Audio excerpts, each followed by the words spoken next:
পুতিনের আসলে উদ্দেশ্যটা কি বলে আপনার মনে হচ্ছে? কিংবা ডোনাল্ড ট্রাম্পকে তো সে পাত্তাই দিচ্ছে না, ট্রাম্পও বা কেন এই জিনিসটা মেনে নিচ্ছে? তার যে পার্সোনালিটি কিংবা তার যে ইগোর যে বিষয়গুলো সম্পর্কে আমরা জানি, সেই বা এই বিষয়টা কেন মেনে নিচ্ছে?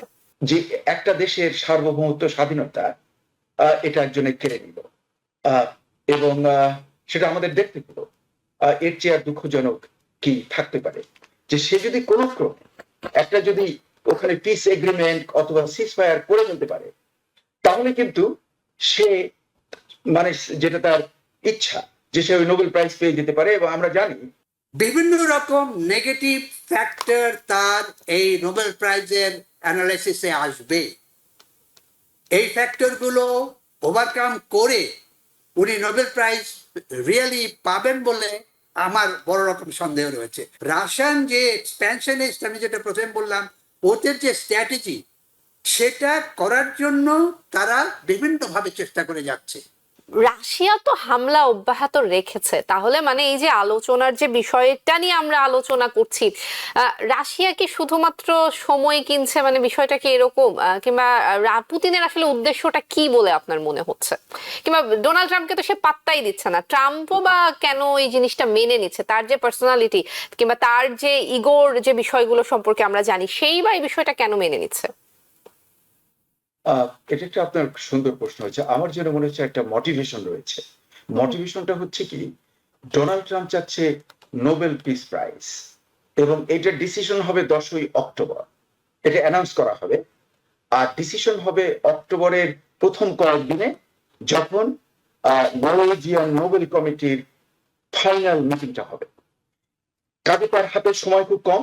এর মধ্যে কিন্তু দেখুন, সে কিন্তু টাইমিং দিচ্ছে যে 2 উইকের মধ্যে করতে হবে, তারপরে নেক্সট উইকে, মানে সঙ্গে সঙ্গে। এর কারণ হলো যে সে যদি কোনো ক্রমে একটা যদি ওখানে পিস এগ্রিমেন্ট অথবা সিজ ফায়ার করে ফেলতে পারে, তাহলে কিন্তু সে মানে যেটা তার ইচ্ছা যে সে ওই নোবেল প্রাইজ পেয়ে যেতে পারে। এবং আমরা জানি যে পাকিস্তানের গভর্নমেন্ট তাকে ওখানে নমিনেট করেছে, হ্যাঁ, এবং আর অন্যান্য অনেকে করেছে। কিন্তু যেমন ধরুন, আমি দেখলাম যে ভারতের উপরে উনি যে চটে গেছেন, তার কারণ ওই যে পাকিস্তান ভারত যুদ্ধটা উনি থামিয়ে দিয়েছেন, এটার উনি ক্রেডিট নিচ্ছিলেন। কিন্তু এটা পাকিস্তান থেকে ক্রেডিট দিয়েছে, কিন্তু মোদী তাকে দেয়। এই না দেওয়ার জন্য সে মোদীর উপরে দারুণ ভাবে চটে গেছে। আবার আমি মনে করি যে বাংলাদেশের ডক্টর মোহাম্মদ ইউনূস, উনি যদি এই আমার এই কথা শুনে যদি আমি ওনার মাথার মধ্যে ঢুকে যায় যে হ্যাঁ আমিও, উনি কিন্তু পারেন, উনি কিন্তু অ্যালার্ম পারেন, আবার কান্ট্রি হিসেবে পারেন। কাজে উনি দুটো নমিনেশন দিতে পারেন। পিস পিস নমিনেশনটা কিন্তু যারা আগে পিস অ্যাওয়ার্ড পেয়েছে তারা কিন্তু করতে পারে, আর গভর্নমেন্ট করতে পারে। কাজেই সে দুটো দিতে পারে, একটা বাংলাদেশ থেকে দিল আর একটা নিজে দিল। তাহলে তো ডোনাল্ড ট্রাম্প খুশি হয়ে আমাদের তো সব জিনিস ট্যারিফ হয়তো জিরোতে নিয়ে আসতে পারে, এও হতে পারে। যাই হোক, আপনার এই প্রশ্নটার উত্তর হলো যে এর মেইন মোটিভেশন হলো ওই নোবেল প্রাইজ তা যদি পেয়ে যায়, যে কারণে হয়তো পুটিনকে হিন্ট দিয়েছেন, যে জন্য হয়তো যে পুটিন বলেছে যে I am doing this deal for you, মানে তুমি যাতে নোবেল প্রাইজটা পেয়ে যাও। আর আরো একটা ব্যাপার, যে ওইটা কিন্তু লাইভ মাইক্রোফোনটা ছিল, এবং সেটা ম্যাক্রোর সঙ্গে আলোচনা করেছে ডোনাল্ড ট্রাম্প, এটা সাংবাদিকরা ক্যাচ করেছে। আমি কিন্তু এই ইউক্রেনের উপরে কবিতা লিখেছি প্রচুর। আমার একটা বই জন হপকিন্স এবং ইউনিভার্সিটি অফ নিউ অরলিন্স থেকে ছাপা হওয়ার ফাইনাল স্টেজে আছে। আর এবারে এই মাসে আমার একটা কবিতা ছাপা হলো আপনার এখানে সাদার্ন ইউনিভার্সিটি লিটারি ম্যাগাজিনে। কবিতাটার নাম হলো জেলেনস্কিস ড্রিম। আজকের আপনার এই অনুষ্ঠানে আমি মাত্র দুটো লাইন পড়বো, আমার লোভ সম্বরণ করতে পারছি না। জি, নিশ্চয়ই নিশ্চয়ই, আমরাও শুনতে আগ্রহী। আমি লিখছি, এটা আমার একটা অংশ মাত্র, কিন্তু অংশটা খুব অর্থপূর্ণ। Can there be a bed of sunflower leaves under the blue sky where he can lay his tired soul? আমি জেলেনস্কির কথা বলছি, হি। তার মানে আপনি লক্ষ্য করবেন যে সানফ্লাওয়ার, যেটা সানফ্লাওয়ার তো আপনার হলুদ রং, তাই তো, আর আকাশ হলো নীল। ইউক্রেনের ফ্ল্যাগ কি নীল, তারপরে হলো আপনার যদি খেয়াল করেন যে ইউক্রেনের ফ্ল্যাগ, তো আমার এটা ইমাজিনের ভেতরে চিত্রকল্পে আমি বলছি he wants his soul is tired and he wants a resting place. তার মানে আপনি বুঝতে পারেন যে আমি যেটা এখানে ইঙ্গিত করছি যে ইউক্রেনের জন্য মানে এই বিশ্বের রাজনীতি, যে রাজনীতি খুব জটিল, এই রাজনীতিতে পড়ে ইউক্রেনের হয়তো মানে ন্যাশনাল ইন্টিগ্রিটিতে কম্প্রোমাইজ হয়ে যেতে পারে, এবং তখন এই ভদ্রলোক তার টায়ার্ড সোল হয়তো রেস্টিং প্লেস চাইবে ওই ইউক্রেনের সানফ্লাওয়ার বেডের উপরে, যেখানে থাকবে blue sky, means that is also Ukraine flag. হ্যাঁ, আচ্ছা, এটা আমি লিখেছি। এটা বড় কবিতা, কিন্তু আমি অংশটা আপনাকে পড়ে শোনালাম। এটা হলো ইসের literary magazine of southern university. এবং মানে এখান থেকে আমি বুঝাতে চেয়েছি, যেটা আপনার প্রশ্নের উত্তরে নেই, যে আমি যেটা দেখছি যে একটা খুবই অন্যায্য কাজ হচ্ছে এই 21st সেঞ্চুরিতে এসে। আমরা চোখের সামনে দেখলাম যে একটা দেশের সার্বভৌমত্ব, স্বাধীনতা এটা একজনে কেড়ে নিল, এবং সেটা আমাদের দেখতে পেল। এর চেয়ে আর দুঃখজনক কি থাকতে পারে? এবং আমি কোনো একটা খুব ভালো যে আশা, তা কিন্তু আমি দেখছি না। জি, প্রফেসর ডক্টর শফিকুর রহমান, মানে ইউক্রেনের শত্রু এবং মানে বন্ধু দুই দিক থেকেই কিন্তু আসলে ইউক্রেন অনেকটা কোণঠাসা বৈশ্বিক রাজনীতিতে। আপনার পর্যালোচনা শুনবো, সেই সাথে একটু যদি একটা বিষয় যুক্ত করতেন, যে নোবেল প্রাইজের একটা আকাঙ্ক্ষা ট্রাম্পের থাকতে পারে, ঠিক আছে, কিন্তু বৈশ্বিক ভাবমূর্তি পুনর্গঠনের কথা যদি বলি, কিংবা বৈশ্বিক যে একটা ইমেজ তৈরি করার যে বিষয়, ট্রাম্প কি আদৌ আসলে এই বিষয়গুলোকে গুরুত্ব দেয়, কিংবা সহজ কথা বলতে গেলে পাত্তা দেয়? আপনার কাছে কি মনে হয়? খুব একটা পাত্তা উনি দেন না। উনি নিজেকে যেভাবে ডিফাইন করেন সেভাবে। আমি ডক্টর সরওয়ারের সাথে একটুখানি দ্বিমত পোষণ করব। সেটা হচ্ছে যে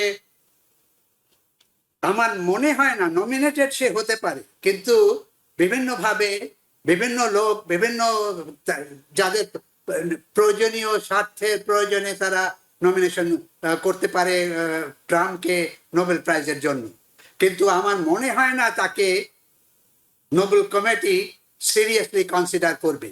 কারণ এক নম্বর হচ্ছে উনি একজন কনভিক্টেড ফেলার, একেবারে মানে অন্যায়কারী, কনভিক্টেড হয়েছে কোর্টে। দু নম্বর হচ্ছে উনি ওনার ইউনিভার্সিটি সম্পর্কে, ট্রাম্প একটা ইউনিভার্সিটি ছিল, আপনারা জানেন কিনা, ট্রাম্প ইউনিভার্সিটিটাকে বন্ধ করতে দিতে হয়েছে করাপশনের জন্য। তো এই যে তার যে পার্সোনালিটি এবং সারা পৃথিবীতে আমরা তার যে ইমেজ, তার যে রেপুটেশন, উনি ডিক্টেটোরিয়াল ডেমোক্রেটিক ভাবে ইলেক্টেড হয়ে, আমি যেটা বলি যে ডেমোক্রেটিক ডিক্টেটর, ডেমোক্রেটিক ভাবে ইলেক্টেড হয়ে ডিক্টেটোরিয়াল রোল ফলো করে। উনি শান্তির কথা বলছে, কিন্তু আপনি যদি ক্যালিফোর্নিয়ায় তার মানে ন্যাশনাল গার্ডের রোলটা দেখেন, আপনি যদি ওয়াশিংটন ডিসিতে কালকে গত এক সপ্তাহের ভেতরে যা হচ্ছে, এবং উনি যেটা টার্গেট করছেন, সবকটা বড় ইন্ডিপেন্ডেন্ট ডেমোক্রেটিক সিটি এবং স্টেট, শিকাগোকে, মানে নিউ ইয়র্ককে, ইলিনয়, বিভিন্ন স্টেট, ওয়াশিংটন স্টেট, সিয়াটলকে, এরপরে ন্যাশনাল গার্ড যাবে এসব স্টেটে। কিসের জন্য? কি করেছে নিউ ইয়র্ক, কি করেছে ওয়াশিংটন স্টেট বা সিয়াটল, বা কি করেছে ক্যালিফোর্নিয়া? আমরা যদি দেখি, ক্যালিফোর্নিয়ার গভর্নরের বাড়ি চারদিক থেকে ঘেরাও করেছে ন্যাশনাল গার্ড, কোনো পারপাস নেই। তো এই যে ইমিগ্রেশনের কতগুলো, ইমিগ্রেশনের রুলস গুলো যেগুলো সে করে চেষ্টা করছে করার জন্য, বিভিন্ন রকম নেগেটিভ ফ্যাক্টর তার এই নোবেল প্রাইজের অ্যানালাইসিসে আসবে। এই ফ্যাক্টরগুলো ওভারকাম করে উনি নোবেল প্রাইজ রিয়েলি পাবেন বলে আমার বড় রকম সন্দেহ রয়েছে। এটা আমার ব্যক্তিগত অ্যানালাইসিস। আমি যেভাবে দেখি যে নোবেল লরেটদের যে রকম, বিশেষ করে শান্তি প্রাইজ যারা পেয়ে থাকে, তাদের এতটুকু যদি ভুল ভ্রান্তি থাকে, তারা ওগুলো সিরিয়াসলি চিন্তা করে। তো এটা হচ্ছে গিয়ে আমি বাদলের সাথে, সরোয়ারের সাথে যে মানে একটু ডিসএগ্রিমেন্ট করছি। তো এটা হচ্ছে একটা। এখন আরেকটা যেটা হচ্ছে সেটা হচ্ছে যে আপনি রাশিয়ার কথা যেটা বললেন, রাশিয়া বলেছে এখন যেটা বলছে বা রাশিয়া যেটা করতে যাচ্ছে বা আমরা যেটা দেখছি, রাশিয়া হ্যাজ বিকাম অ্যান এক্সপ্যানশনিস্ট। তার যে পুরনো সোভিয়েত ইউনিয়নের যে 15টা স্টেট ছিল তার মধ্যে মাত্র আমার এখানে লিস্ট রয়েছে এস্টোনিয়া, লাটভিয়া, মলদোভা, লিথুনিয়া, 4-5টা আর ইউক্রেন, 4-5টা, এই 5-6টা বাদে আর 10টা স্টেট এখনো সোভিয়েত ইউনিয়নের অংশ নয় কিন্তু পুরো কন্ট্রোল রয়েছে। এই যে একটা উজবেকিস্তান, তাজিকিস্তান, তার্কিস্তান, আর্মেনিয়া, তারপরে আরো রয়েছে উজবেক, বেলারুশ, এই যে স্টেটগুলো, কান্ট্রিগুলো রয়েছে, এগুলো কিন্তু পুতিন এবং রাশিয়া পুরোভাবে রাজনৈতিক এবং অর্থনৈতিক ভাবে কন্ট্রোল করে। তো এই যে তার যে সোভিয়েত ইউনিয়ন, পুরনো সোভিয়েত মডেলের যে প্ল্যান এবং রুটস কজ, সে বলেছে যে এটা যদি তুমি রুটে যাও দেখবে ওটা আমাদের অংশ। কাজেই সেইভাবে আমরা পুরো অংশটা না, পুরো ইউক্রেন না নিলেও ইউক্রেনের একটা বড় রকম অংশ রাশিয়া পাওয়া উচিত, এটা হচ্ছে তার আর্গুমেন্ট। এখন ডক্টর সরোয়ার একটু আগে ভালোভাবে বলেছে যে বাংলাদেশ যদি অ্যাটাক হয় তাহলে ওরা নিয়ে যেতে পারবে কিনা। ক্যালিফোর্নিয়া তো মেক্সিকো, আরিজোনা তো মেক্সিকো, তাহলে ক্যালিফোর্নিয়া, আরিজোনা, মেক্সিকো নিয়ে যেতে পারবে, ক্লেম করতে পারবে? পুরনো দেশ ছিল বলে এরা তো স্বাধীন হয়েছে। ইউক্রেন তো একটি স্বাধীন দেশ এবং গত 100 মানে ইউনাইটেড নেশন সহ 100, তখন 194টা স্টেট তাকে রিকগনাইজ করেছে ইন্ডিপেন্ডেন্ট 1991-এ।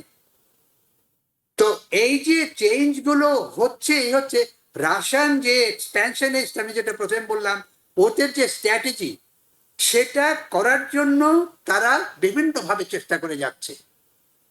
এবং ইউক্রেনের একটু আগে সোরার যেটা বলেছে যে ওই এরিয়াটা হলো খুবই ইম্পর্টেন্ট এরিয়া এগ্রিকালচারের জন্য, ইন্ডাস্ট্রির জন্য এবং বিজনেসের জন্য, এবং ওখানে অনেক রাশিয়ান স্পিকিং লোকজন রয়েছে।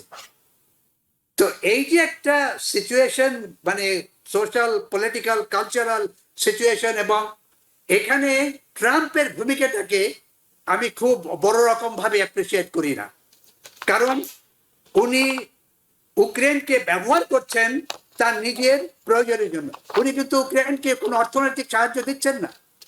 উনি আর্মস, পরশুদিনও বলেছেন, কালকেও বলেছেন যে উনি আর্মস বিক্রি করেন ইউক্রেনের কাছে, কিন্তু আর্মস দিয়ে তাকে প্রোটেক্ট করার জন্য তার যে স্ট্র্যাটেজি এবং ইউরোপিয়ান ইউনিয়নের যে স্ট্র্যাটেজি সম্পূর্ণ আলাদা। এই যে কনফ্লিক্টিং স্ট্র্যাটেজি রয়েছে, একটা ডেমোক্রেটিক মানে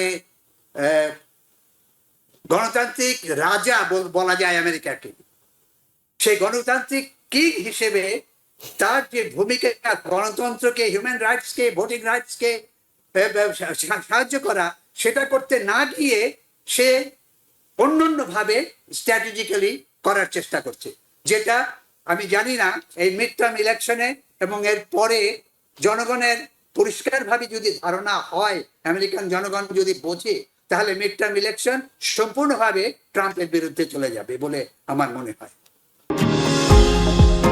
নিউ ইয়র্ক থেকে সম্প্রচারিত TVN 24 টেলিভিশন, বিশ্বজুড়ে বাঙালির কণ্ঠস্বর।